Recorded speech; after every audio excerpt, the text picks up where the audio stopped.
son humanité glorifiée. C'est la norme céleste à laquelle Dieu travaille pour chaque croyant en Jésus-Christ. C'est un homme glorifié et dans la gloire. Et il est là comme le dernier Adam et le deuxième homme. Ces titres n'ont aucune signification pour les autres hommes, sauf pour ceux qui sont de cette même nature. Que signifie Adam? Que signifie homme? Ces termes ont un caractère représentatif. L'Écriture déclare assez clairement qu'il devait être le premier-né parmi beaucoup de frères. Romains 8, 29. Beaucoup de passages pourraient être cités pour prouver cela. Je crois que c'était le secret de la vie de l'apôtre Paul du jour même de sa conversion jusqu'à la fin, quand, après de si nombreuses années, ayant connu tellement de choses, il aspirait encore, cherchant encore à aller plus loin. Il avait vu Jésus de Nazareth glorifié et il disait « c'est l'appel d'en haut ». Et c'est aussi ce que nous avons lu dans la lettre aux Hébreux. Nous voyons Jésus couronné de gloire et d'honneur. Et alors l'écrivain va plus loin. C'est pourquoi, frères saints, participants du divin appel, Hébreux 3, 1. De quoi s'agit-il? C'est Jésus couronné de gloire comme l'homme selon l'intention éternelle de Dieu pour tout homme. Dieu appelle à sa gloire éternelle en Christ. 1 Pierre 5, 10. Jésus-Christ dans l'humanité glorifiée, le modèle, le prototype, la stature, la représentation de l'intention de Dieu pour tous ceux qui croient dans le Seigneur Jésus. Ainsi donc, si nous avons reçu cette vie éternelle, si Christ est en nous, habitant dans nos cœurs, comme l'apôtre le dit par la foi, c'est cela notre destinée. Nous avons la base d'une vie incorruptible qui émergera tôt ou tard dans la plénitude de cette gloire. Cette vie le connaît maintenant comme notre représentant. La foi n'agit pas seulement pour le pardon des péchés, pour la rémission, pour l'expiation, et non seulement pour la justification et le rachat. La foi en Jésus-Christ le saisit comme l'humanité même à laquelle nous devons être conformés. La foi se saisit de lui comme il est maintenant et dit « il est comme il est parce que Dieu me veut aussi comme cela ».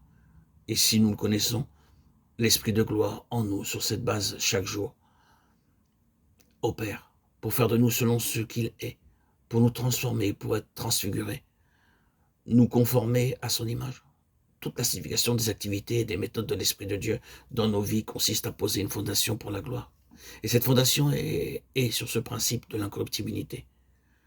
Que le Seigneur nous enseigne comment garder clairement cela dans ce monde corrompu, comment le garder limpide hors de ce vieil homme misérable et corrompu. Frères et sœurs en Christ, bien-aimés, chers amis, vous vous rappelez cette magnifique image, quoique si simple, dont Bougnan parlait, cet homme avec son râteau pour le fumier et avec une couronne de gloire sur sa tête.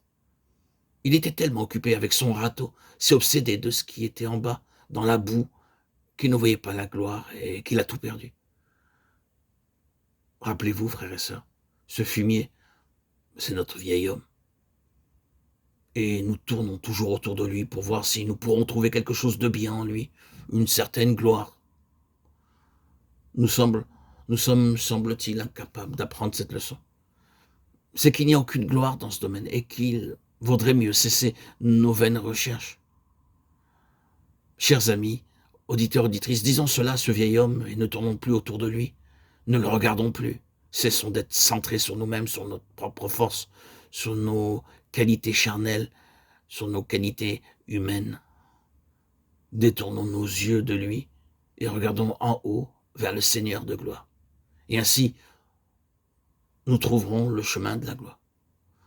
Frères et sœurs en Christ, chers amis, nous sommes tous appelés à sa gloire éternelle, comme il était stipulé dans 1 Pierre 5, 10. Nous sommes engendrés par la résurrection de Jésus-Christ pour un héritage incorruptible qui ne passera pas et qui est réservé dans le ciel. 1 Pierre 1, 3, 4. Oh, combien grand est le merveilleux appel de cette vie, de ce que nous avons par la foi dans le Christ Jésus, et de voir comment tout travaille pour ce but. Mais assurons-nous, comme un cher vieux serviteur de Dieu qui maintenant est avec lui, le disait toujours, demeurons sur la ligne de la gloire. Ne visons pas autre chose. Entrons dans la voie de la gloire et maintenons-nous sur la voie de la gloire. Car frères et sœurs en Christ, chers amis, auditeurs bien-aimés, nous sommes appelés à la gloire.